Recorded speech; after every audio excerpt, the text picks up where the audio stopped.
예, 의원님들 반갑습니다.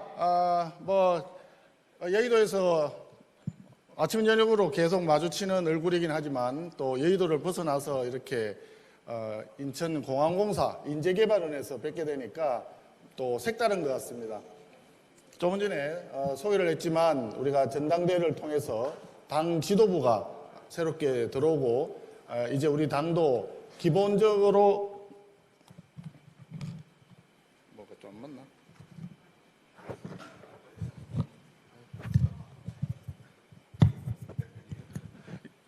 이제 잘 들립니까? 감사합니다. 우리 당이 기본 체제가 이제 갖춰지게 되었습니다. 지난 작년에 우리가 연찬회 할 때도 사실 분위기가 참 좋았는데 1년 지나고 오늘 연찬회를 하게 되니까 사실상 감회가 좀 새로운 것 같습니다. 그 사이에 굉장히 많은 변화가 있었고 우리에게는 또 고난과 역경의 시간도 지나갔고 나락으로 떨어지는 듯한 굉장히 큰 아픔을 가졌지만 이제 다시 우리가 비상할 수 있는 기본 시스템을 갖췄다. 전당대회를 거치면서 다시 한번 우리가 각오를 되새기는 기회가 되었다라고 생각합니다. 우리 이제 야당이잖아요. 여당도 아니고 여당은 지금 요쪽 옆에 대표님 파라다이스 호텔이라고 뭐 거기서 한다 하는데 들어가서 한번 두들겨 보십시오. 그 1박에 정말 수십만 원 이상을 호가하는 50만 원 그거보다 더 한다고 하는 소문도 있고요. 그래서 우리가 이제 야당이 되었기 때문에 야당은 우리 스스로 살아남기 위해서 최대한 투쟁을 해야 된다고 저는 생각을 합니다.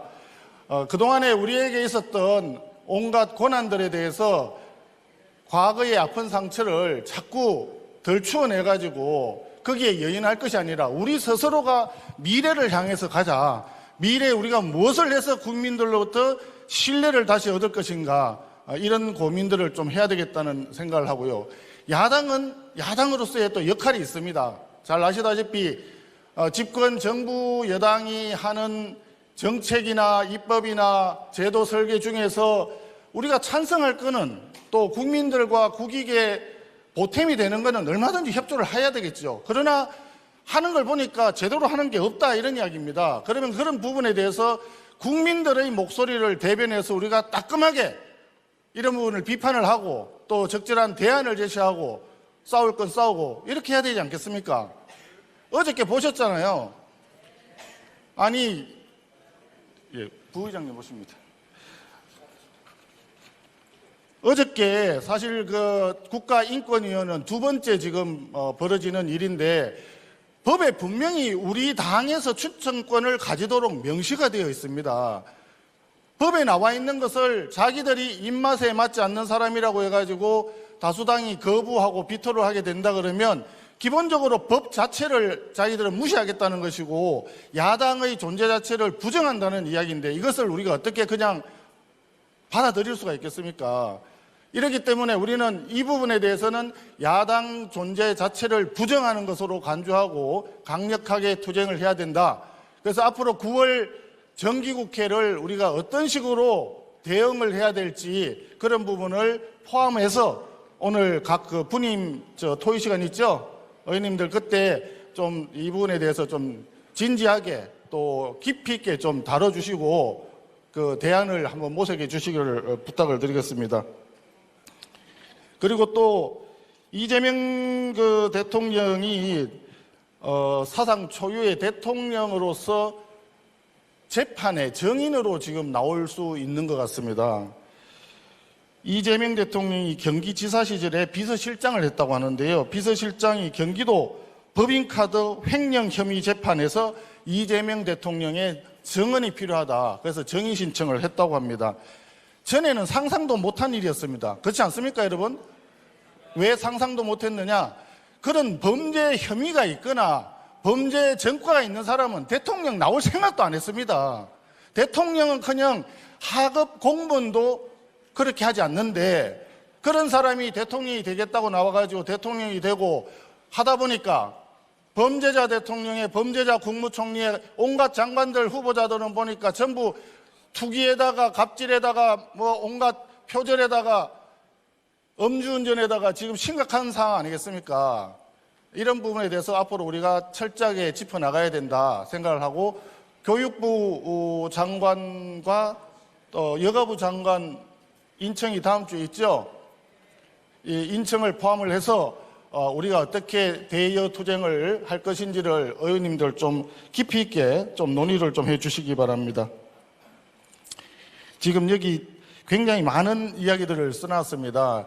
현재 벌어지고 있는 일들은 민노총, 전교조, 그 다음에 민변, 친문, 조국당 이런 사람들이 대선 때 기여했던 부분에 대한 청구서를 내미니까 거기에 맞춰서 지금 다 진행을 하고 있는데, 노란봉투법 하나만 보더라도 이게 얼마나 악법인가 하는 것은 이미 입증이 되었다고 생각을 합니다.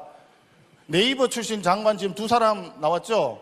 이 정권의 핵심적인 가장 측근에서 네이버 출신들이 장관 2자리까지 나왔는데, 네이버의 손자 회사에서 원청 기업을 상대로 해가지고 지금 쟁송을 하겠다고 합니다.